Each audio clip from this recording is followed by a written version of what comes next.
如此，不过凭你能拦得住我吗？你大可试试。不自量力！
小医仙，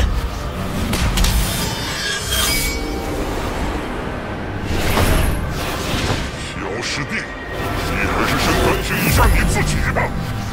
小银子，萧炎，不好！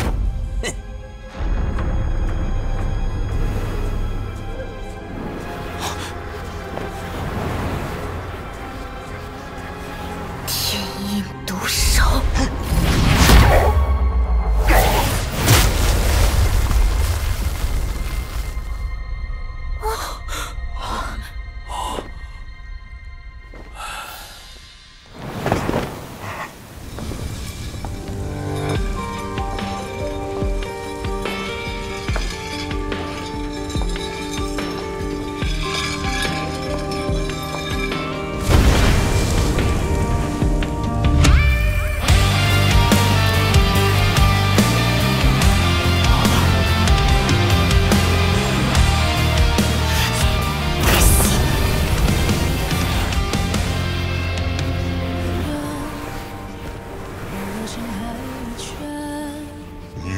凭这便能拦得住我？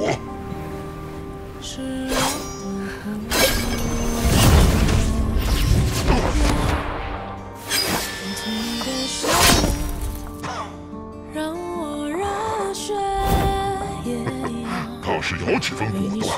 不过你虽毁我魂剑，但那灵魂剑芒也让你不太好受。现在的你还有什么手段？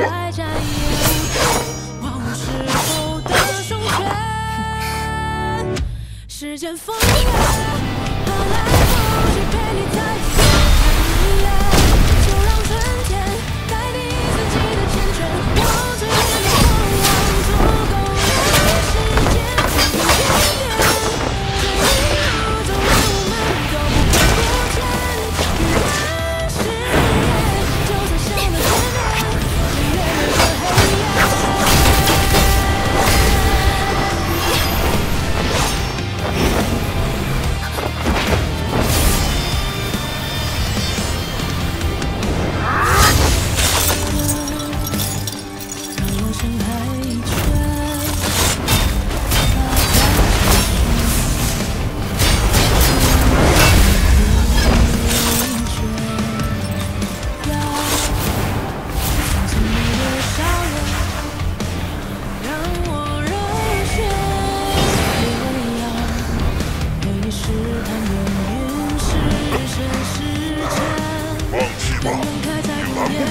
时才会凋谢，百战也无惧，到时候的松卷。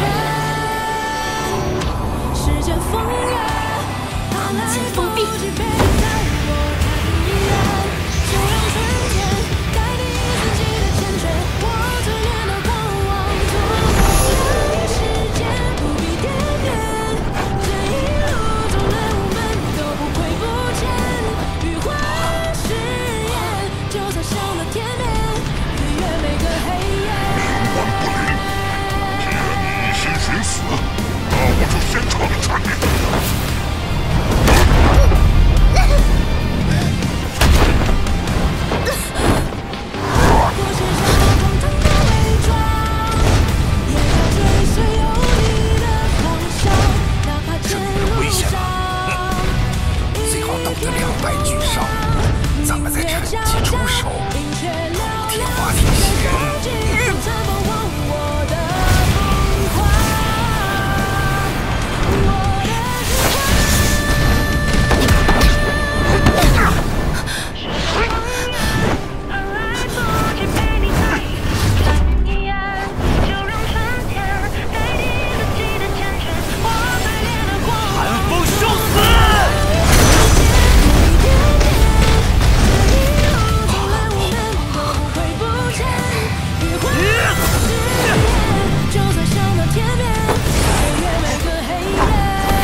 是那小子搞出来的，一个6星斗皇。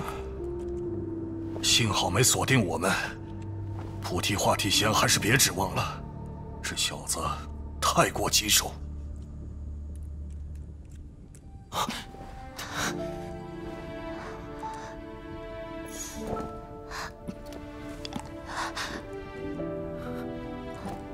让你跟在我身边，原本是想为你控制厄难毒体，结果却害得你距离毒体爆发时间越来越近。这段时间虽说惊险，但远比我独自在出云帝国要过得开心。所以真要出了什么事情，那也是我命不好，可不关你什么事。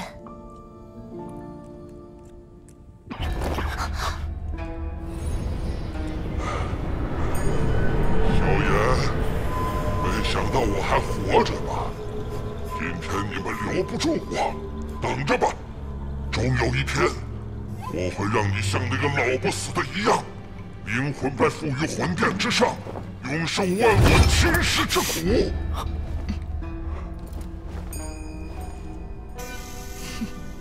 血誓。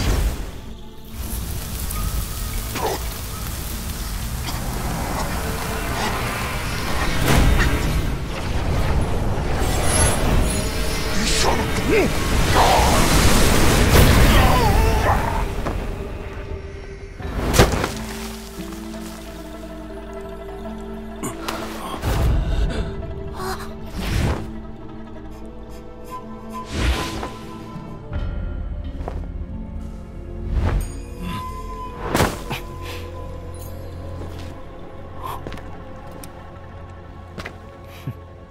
师兄真是果断，居然舍弃大部分灵魂力量，独留一丝逃窜。如果不是我的灵魂力量还过得去，怎么说也能逃出升天。哼！可你现在走掉的话，怎么对得起我给你准备的诸多大礼？萧炎，师弟，看在同门的份上，求求你放过我吧！斗破苍穹年番第87集更新，寒风吸收宣护法灵魂之后，直接晋升5星斗宗巅峰。小医仙不惜动用厄难毒体，为萧炎挡下寒风。在这一战中，小医仙受伤较为严重，不过萧炎及时融合毁灭火莲，将寒风重创。因为毁灭火莲带有剧毒，寒风身体被毁。原本想靠一丝灵魂逃离，但最终被萧炎封印。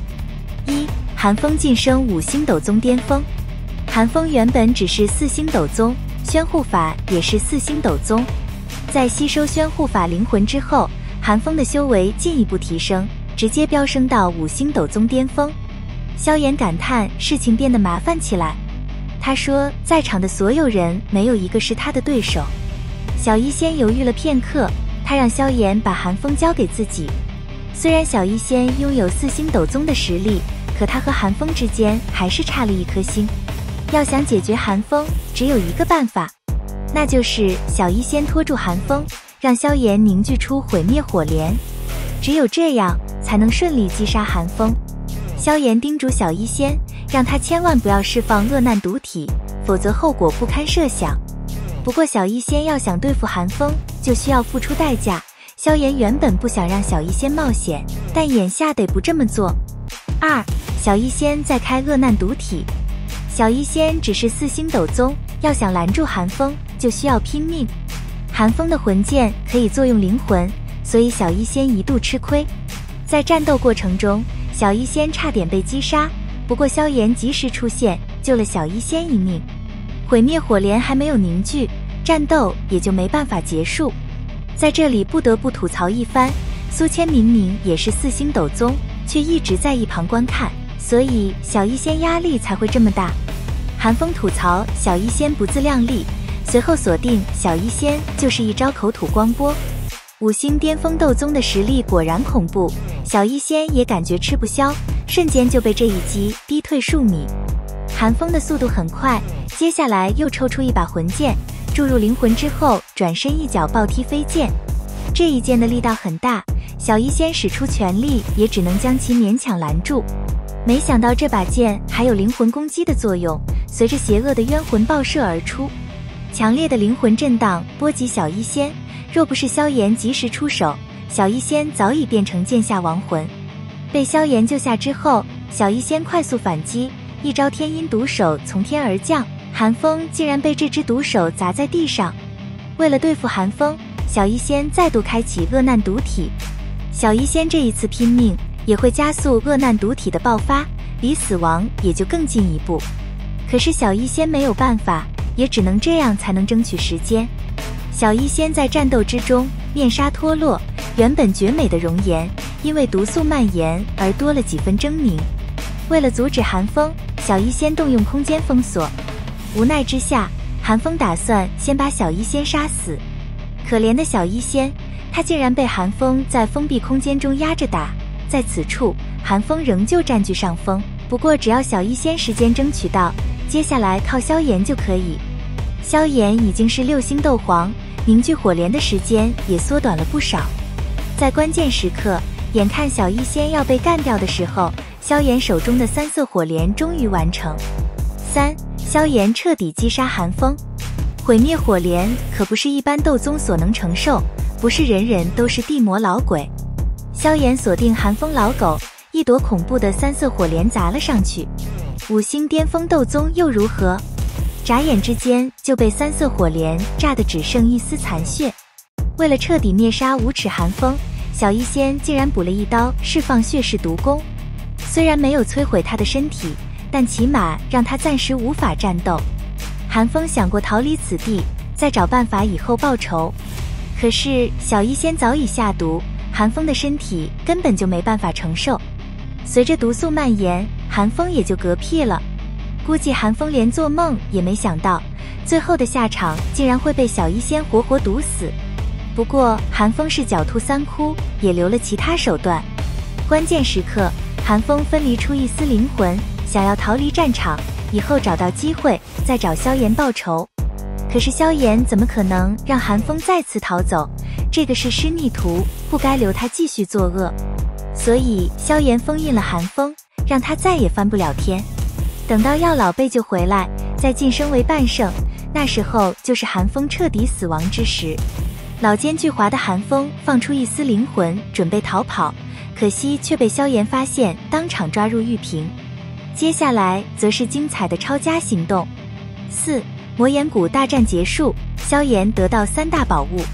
在魔岩谷大战之后，萧炎自然不会就此离去，因为魔岩谷好歹是黑角域的大门派，里面必然有宝物，宝物必然就在宝库之中。也因此，在解决了寒风之后，萧炎就直接带着身边的人去了魔岩谷宝库，也因此得到了魔岩谷的3大宝物。这3大宝物是什么呢？第一个便是天妖魁的炼制竹简，上面可以说详细记载了如何炼制天妖魁，尤其是需要用到的材料。这些炼制天妖魁的材料可以说很不好找，首先需要斗宗强者的躯体，还要有斗宗强者的灵魂，更要有魔核，因为只有魔核才能驱动。关键还要有异火才能炼制，不过好在萧炎就拥有异火，而且他拥有的异火还不只是1种，是3种。第二个宝物就是7阶魔兽的魔核。这颗7阶魔兽的魔核说起来还是紫妍找到并拿给萧炎的。要知道7阶魔兽可以说非常珍贵，哪怕在大陆中心的中州都会有很多人会争夺，如今萧炎得到了，自然萧炎非常高兴。而且这颗魔核不仅等级高，还是火属性的魔核，那就更珍贵了。第3个宝物是什么呢？便是一本功法，这本功法名为弄焰诀。当初菩提化体弦争夺战中，萧炎曾经见过魔岩谷的3位长老使用过这门弄焰诀功法，当时萧炎就很眼馋，就想得到。魔岩谷之战后，萧炎得到了这3大宝物。要说这3大宝物中哪个珍贵，哪个用处最大，那当属弄焰诀了。因为这是一本专门操控火焰的功法，就连异火都能操控。萧炎之前虽然得到了异火，还不止1种，但是却非常缺操控火焰的功法。有了这弄焰诀，他终于可以自如操控异火了。关键是有了震动焰诀之后，萧炎的最大杀手锏也就是火莲就可以无限制发挥了。之前萧炎用佛怒火莲和毁灭火莲的时候，可以说都要蓄力太久，这可以说是一个很大的弊端。但是现在好了，有了震动焰诀之后，萧炎蓄力的时间必将大大减少，萧炎也就不用有那么多顾虑了。